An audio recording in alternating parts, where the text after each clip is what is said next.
following podcast contains spoilers and words like gee, whiz, and gosh damn it. We watch a thing. We watch a thing.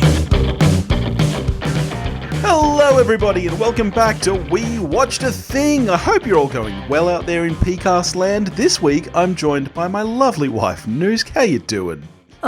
Good, thanks.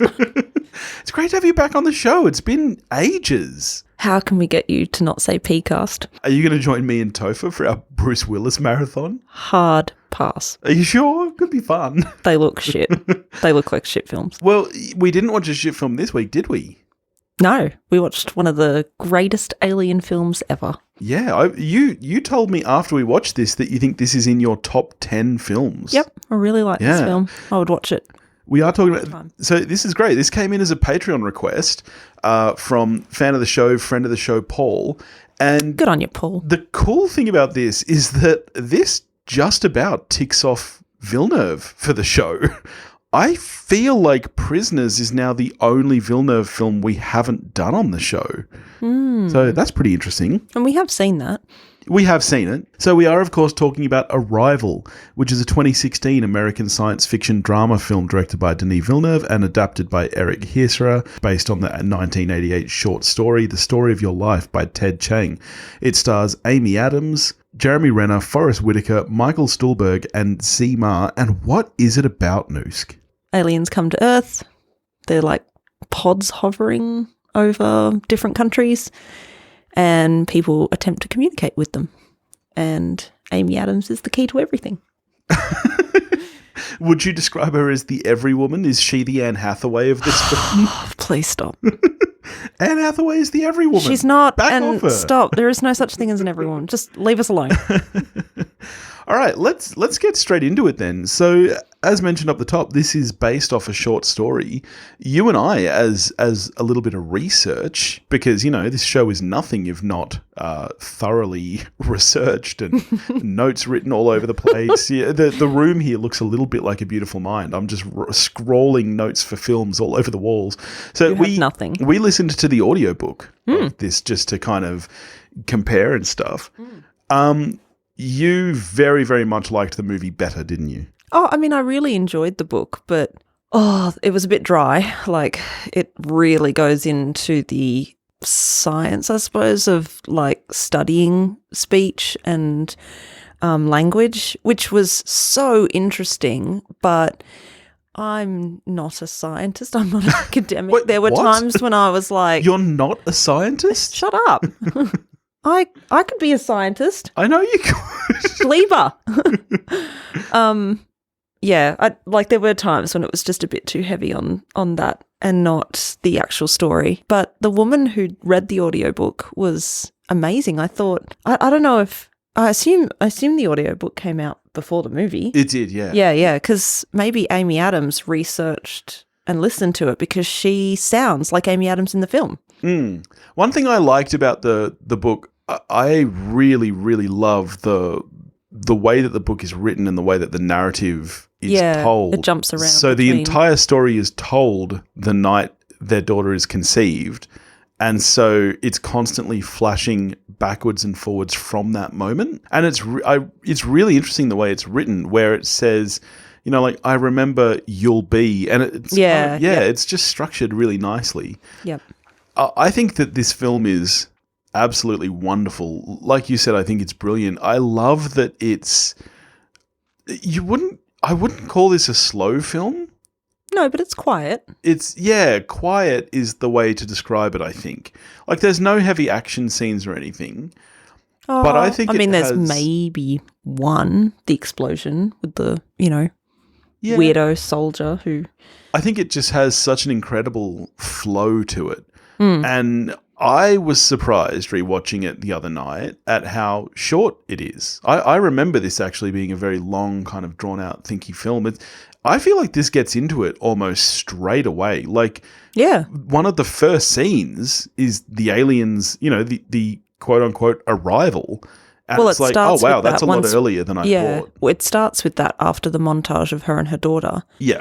and which you think is in the past. Yes, and then you find out it's in the future, and it's so cool. That's what I love about the way the film is structured as opposed to the book. From the book, it's very clear from the opening that she's kind of omnipresent. She can see the future, the past, everything all at once.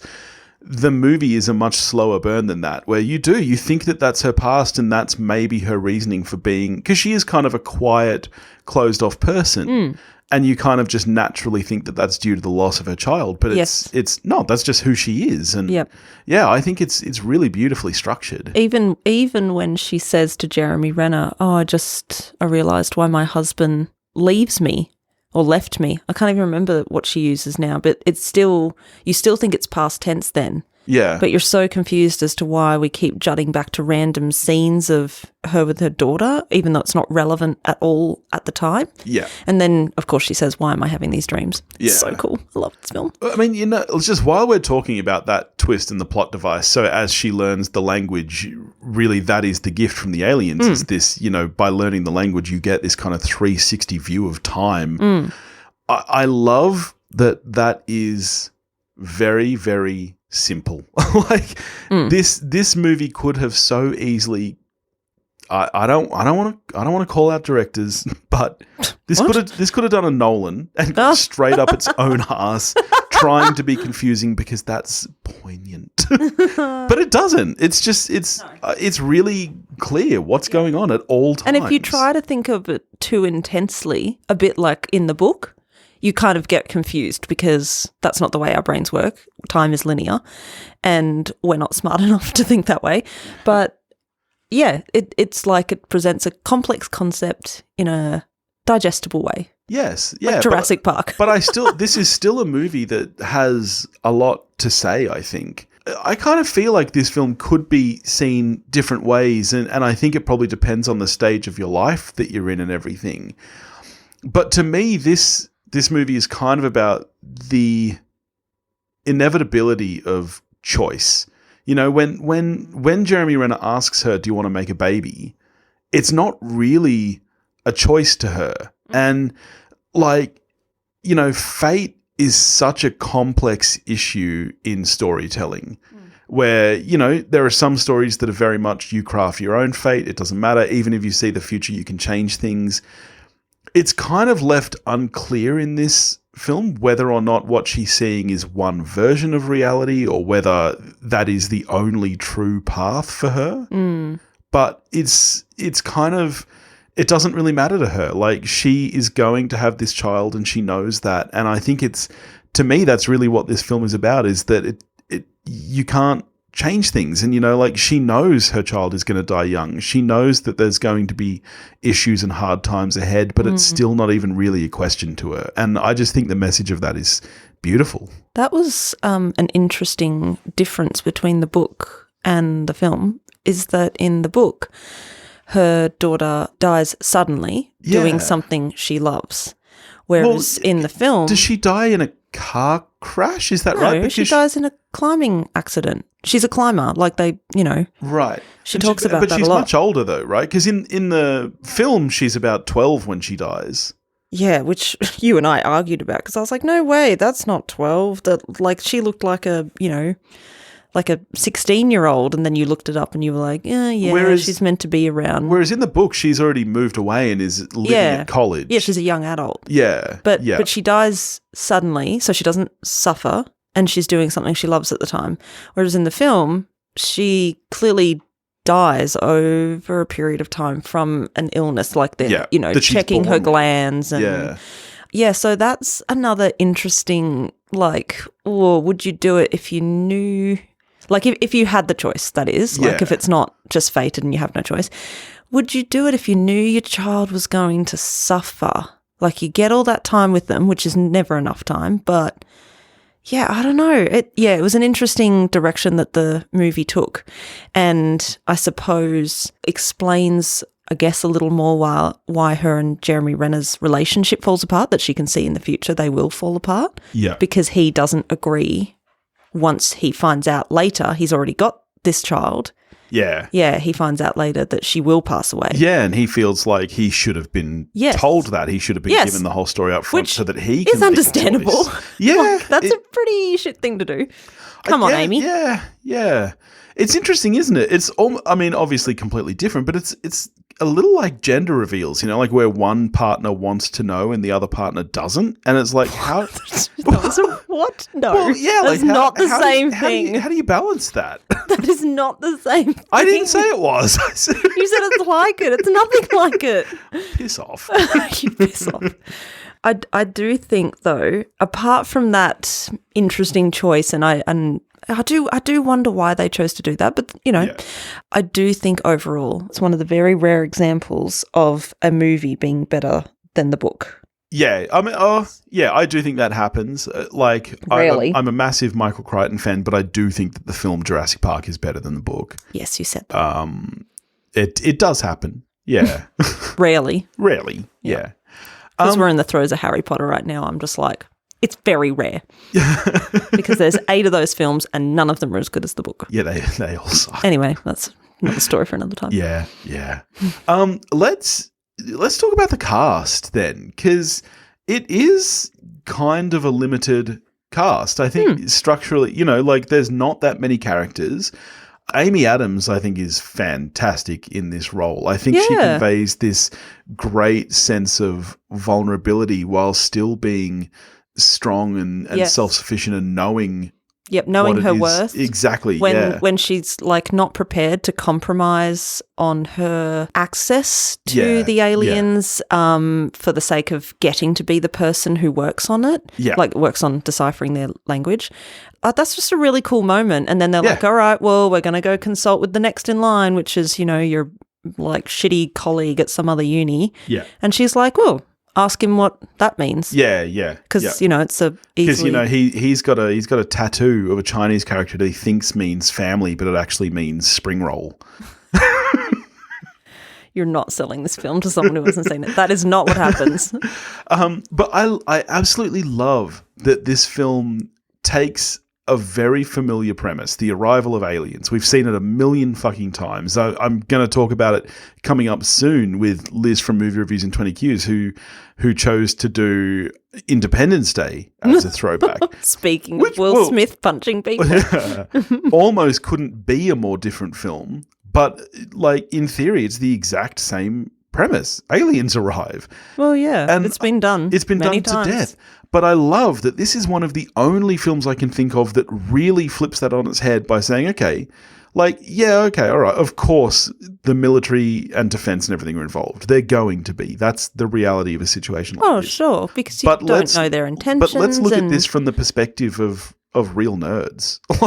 Let's look at this from the perspective of a mathematician in Jeremy Renner's character and a linguist in Amy Adams. It's a concept that's it reminds me of, Michael Crichton's work. You think of Sphere, for example, where you get a biologist and a mathematician and that's kind of your alien greeting team.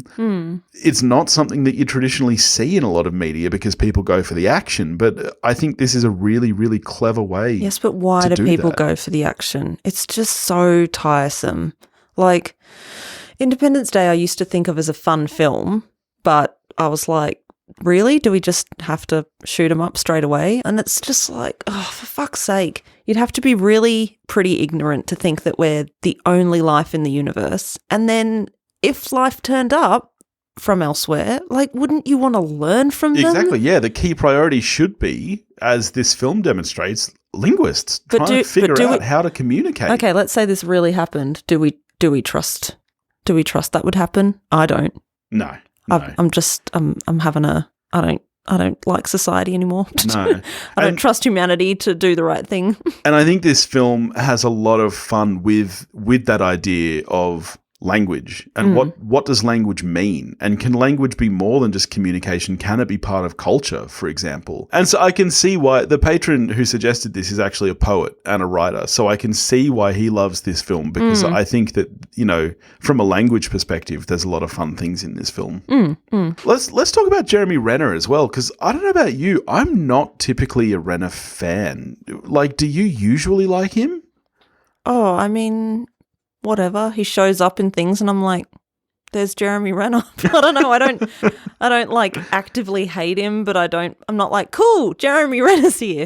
Isn't he just always Jeremy Renner? I don't feel like he plays things any differently. I think that this is probably one of those rare exceptions, because it's funny, even though he's not a large, muscly dude or anything. Like he's not The Rock. And yet who is, except for The Rock? And yet I definitely associate Renner with action films. Yeah, probably. Like, yep. He burst onto the scene with was it Zero Dark 30 or the other one? Aren't you supposed to be a film podcaster? And obviously now he's heavily associated with Hawkeye, who's just the fucking worst. But so it's interesting to see him take on a role like this, where he is quite a quiet and nuanced person. I think it's is he nuanced? You don't think so? Nah, I don't know. I think he's all right. He does. He stands there and delivers his lines, and good.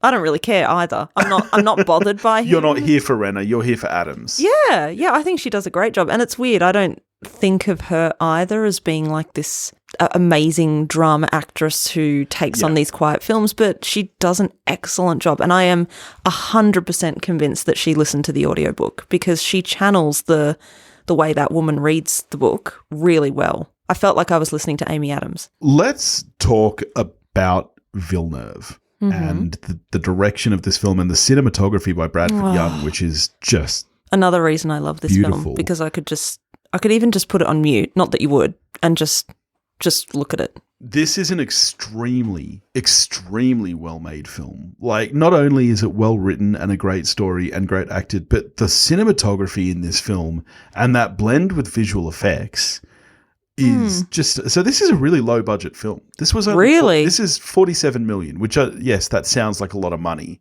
But you compare it to a typical sci-fi film where you're generally around the, $150 to $200 million mark. Right. This is relatively low cost. And it doesn't look it. It looks absolutely beautiful. This is, I'd argue to say that prior to Dune, I think this is one of Villeneuve's best looking films. Like, there's an argument to be made for Blade Runner 2049, of course, but I think that a lot of that had its style set by its predecessor, and he was kind of playing with a set look and feel there, whereas this film is just beautifully crafted and the production design is just gorgeous. Yeah, out of nowhere, because all they've had is the book to go on, which certainly is not a, what's the word I'm looking for? Like, not colourful book. No, that's right. There's not a lot of descriptors in it. It's because it's very much it doesn't paint pictures in your mind like, other sci-fis or, adventure stories or it's very magical much an internal stories. monologue story where it's all about her memories and language and everything. Like, even the heptapods themselves, from memory, the book doesn't go into a great description about what they look like. Yeah, it just said sort of like obviously the number of legs. Yeah, and that's, where heptapod comes in, and it was a very sort of brief description in one chapter. Yeah. And it didn't even feel like it was a big moment in the book, whereas, of course, seeing an alien for the first time would just freak you the fuck out, and they do that really well in the film. Yeah. Like they have sort of like this very visceral reaction to what they're seeing. And, and of course the soldiers and stuff have been there the whole time like, oh, yeah, all right, well, hurry up. Yeah. Get over it and get back up there. Yeah. So what did you think of the design of the heptapods? Yeah, I loved it. Yeah? Yeah. And I love, because even though language is such a huge part of this story, the book doesn't go into great detail about what the written heptapod word looks like either, it's very, very similar structurally. It talks about, heptapod A and heptapod B, how the written language is vastly different to the, but stylistically, I love that design of heptapod B and the way it kind of comes out of the heptapod as almost ink like a squid or something. Yep. Which is you mean their language, not the creatures themselves. Yeah, which is very different to the book where they're actually typing the language, which is strange, and they've got screens and everything. There's something really organic about these creatures, which is just really, really pretty to look at. I like as well that, maybe that was a very intentional choice. Like, because, okay, like they do look a bit like squids, sort of. Yeah. Well, many legs, kind of tentacle-like in nature. Yeah, and even though they're not in water, they sort of, the way they move and float is sort of as if through water. Yeah. But it still feels alien enough that it's not like looking just at a squid. Yeah. But I do wonder if it was an intentional choice not to go the sort of, it would be very easy to turn something with 8 legs into more aliens. Yeah, that's right. Yeah. Or, like, Independence Day, like those. Even District 9. God, I had such hopes for that film and it was just shit in the end. Yeah, I but, agree. like, they always come across very menacingly. And maybe it was a choice to maybe not make them so menacing, but I don't know. Even if they had looked menacing, the film does not play to that at all. Yeah, I mean, it's kind of a clever piece of design because they just look neutral. Like they don't look good or bad. Like you believe that if they wanted to attack humans, they could. Yeah, but they just, that's not what they're here And when for. someone attacks them, they move their pods higher up off the ground. They're like, no, well, you've tested us now, and that's rude. We're just gonna remove ourselves. Which, by the way, speaks to the patience of them. I wouldn't have that amount of patience. You wouldn't have patience for Renner? It wasn't Renner. It was, the, like, what do they say? The soldier who's been listening to too much, like, Fox News or something. It's in his brain. Yeah. Visually, this film is just so beautiful to me. And normally I don't like films that put a really heavy sort of wash. Like it's got a sort of... a specific colour palette that's very kind of dry and... Yeah. Well, cold even. Yeah. But yeah, I don't know. I really like it in this film because it just kind of leans into the greenscapes of Montana and her sort of quiet life that she leads. Yeah. Yeah, I don't know. I really like it. It's the same reason, controversial, that I love the Pride and Prejudice film with Keira Knightley, and everyone's like, what? We'll do that on the show at some point. It's a real shame, actually. And you won't fall asleep this time? Just last week, Downton Abbey 2 was meant to come out, and I had that on the schedule for us to do together. Sweet. We're Downton heads. Yeah, and you'll be making scones, right? Yeah, but it got delayed, so hopefully it'll come out soon. I want my scones. So this film got nominated for 8 Oscars. Best Picture, Director, Adapted Screenplay, Cinematography, Editing, Production Design, Sound Editing, and Sound Mixing. The sound is great. It only won one, which was for Sound Editing, and it okay. is well deserved. I agree. And it's funny because it's not what you would typically. Again, Sound Editing usually goes to movies that are much more action driven in nature, and you've got a lot more to play with. But there's just more happening. The sound design of the Heptapods speech, for example, is amazing. But even the way they use sound as well, like during the explosion, like when her and Jeremy Renner are going up in I guess it's like a cherry picker up to the heptapods for the first time. Yeah. Like, because at some point, their gravity or lack of gravity takes over, and so you can walk horizontally up the tunnel, but you have to go up in a cherry picker while you're still connected to the Earth's gravity. Yeah. And the way they use sound in that moment, like the voices fade away from the ground, and then because she's in her suit, there's just a lot of breathing, and her breath really sets the tone for how you feel in that moment as well. Yeah. I mean, I know that's been done before in other films, but I don't know. I just liked it. Yeah. I think the other thing that I love that I really want to mention is the score as well by Johan Johansson, who very sadly died only a few years after this film came out. Brilliant score, and I think it's a real shame that this score wasn't up for an Oscar as well, because that's weird. Just what was it up beautiful. against? Because I really love, I actually have been looking it up to use in my dance classes because it's so beautiful and yet kind of ambient in nature as well. So this was the year, obviously, so this film didn't win Best Picture, obviously. This is the year that Moonlight won in that big controversy where they first gave it to La La Land. It wasn't controversy, it was just a mistake. Yeah. So La La Land also took Best Director, of course, and Best... that was a good year for films. Yeah, it was There's a great lot of year good for films. stuff. Moonlight is brilliant. And La La Land. I like that. So best score, of course, went to of La course, La of Land. course, yeah. So, yeah. All right, I'll allow it. The Oscars obviously wasn't a complete dumpster fire that year. Yeah. I mean, it still had its hiccups. I do, like, don't get me wrong, I love this film. I adore this film. I think it's a near perfect film. And I think that there are a What? couple of things that drag it down for me. What? All right. Firstly, it's a real shame because I think the direction up to this point is stunning. And I think this film does a really, really great job of respecting its audience. Mm-hmm. Until the end when you get the reveal. And the thing about it is that by the time you get the reveal that she's seeing the future, the past, and everything, it's not really that big a deal anymore. Like it kind of flows so naturally that it's not like it's a surprise. Well, I don't disagree. need like a 4-minute montage of flashbacks kind of reveal. You know what I mean? It's a very long segment at the end there that is completely unneeded. Yeah, okay.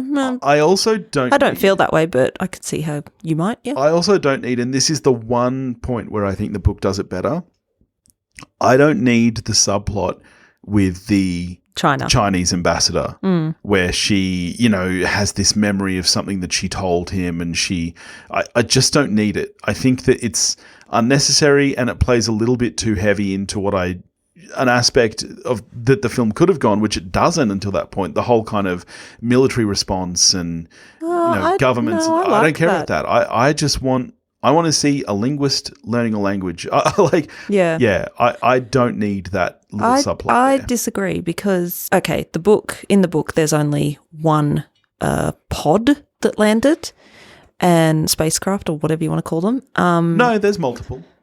No. Yeah, there are. Yeah, there's multiple. She talks about talking to the other linguists at other looking glass sites. Oh, sorry, I didn't realize that was in other countries. Yeah, it is. There are other looking glasses. Yeah. Okay, we'll see. But then I don't know. I still feel like the film went in a better direction because let's face it, you only have to look at the world right now. Yeah.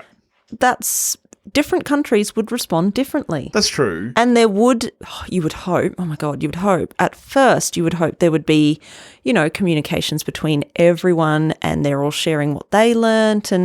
But I don't know, I feel like it's a pretty accurate representation of the world today that, after a while people would be like, what are they doing in Russia? Oh, we don't trust China. They're jumping the gun, blah, blah, blah. Yeah, I firmly believe that would be the case, and I really liked that addition to the film. I don't know. I just feel like there might be less cheesy ways to do it. I feel like that whole sequence feels very cheesy to me and unlike the rest of the film. Okay. And I just don't need... I feel like it's trying to add a level of tension in that scene, like where she's sneaking the phone and she's going in. It doesn't feel like the rest of the film to me, and I just don't... I don't need it. It's not what I need from this film. Yeah, okay. But I do feel like it adds a climax to the film. Yeah. I love that they give her the gift because, one day they'll need something from Earth. Yeah. But in giving her the gift to learn this language and teach this language and study it, it's not just a gift for her, it's a gift for Earth because the language unites Earth. Yeah. Because rather than breaking off into, as always, different segments and China deciding to fire at them, it actually unites them. And that, to me, that's the theme of the book. There you go. Oh, there you go. That's the theme of the film. Full circle. Yes. The language. There you go. It all connects. It's a very small nitpick for me. Like I said, I still absolutely love this film. I am a 9 out of 10 on this film. I think it's one of Villeneuve's best. I personally think I probably like it even better than Dune, which I know a lot of people at the moment, maybe there's a bit of recency bias there. I think Dune is excellent as well, but I didn't see it. I think that this film is absolutely excellent. How are you scoring this? I am a 10. A 10? Yep. Wow. This is a perfect film to me. Wow. I will watch it as a source of comfort forever. It stays in my pile. Do I need to crack out a Noosk's big call sound? Please don't do that. I will not come back if you give me a soundbite. And you need me in your back pocket for when you have a gap, okay? Okay. That's what she said. Oh, stop. Okay, right, we're done. Go watch a movie. Done. No, well, I mean, this was awesome. Thank you, Paul, for making us watch this one because Whoever you are, Paul, you're a good egg. yeah, it's just a great movie that we both love, and I never would have done an episode on it without it being a patron request. So, well, that's insane. So thank you, Paul. Next week, I will be joined by Sam Hurley from Movie Reviews and 20 Qs, Marvel nerd that he is, talking about Morbius. Ew. Hard pass. Good for you, Sam. I hope you enjoy what looks to be like a complete piece of shit. I mean, April is kind of going to be the month of Sam because then from memory, my last episode of April, he's going to be coming back because The Unbearable Weight of Massive Talent, the Nicolas Cage movie where Nicolas Cage plays Nicolas Cage is coming out. What? Oh, yeah. Is this a thing? It's a thing, and it looks fucking beautiful. Beautiful? It looks incredible. I cannot wait. You mean it looks bad and no, it's so good it's bad? No, it looks so good it's good. What? Yeah, no. Nicolas Cage playing Nicolas Cage. Yeah, I'm not joking. Will he have a pig? Joking. Sadly, probably not, because that was another great movie. Yeah, it was good. But anyway, so that's what's kind of coming up soon. I hope it's better than what Morbius looks to be. I can't believe they're letting Jared Leto just still work. What the fuck? He just needs to go die in a hole. And then, of course, in May, Topher and I are going to be doing our month of Willy picks, where we're going to check out all of Bruce Willis's direct-to-DVD releases from last year. There's 8 of them. I think we're going to be recording that in the next couple of weeks, Noosk. So I hope you don't get banned from certain sites because it's called Month of Willy picks. We thought long and hard about what to name. Oh, stop. Gross. All right. Well, thank you very much for joining us. In the meantime, if you want to get in touch with me, you can do that at wewatchedathing.com or wewatchedathing@gmail.com. You can find me on Facebook, Instagram, and Twitter, all under the handle at wewatchedathing. If you want to help support the show, like our great friend Paul from the UK does, and tell us something to watch, you can do that at patreon.com/wewatchedathing, and we'll catch you next week.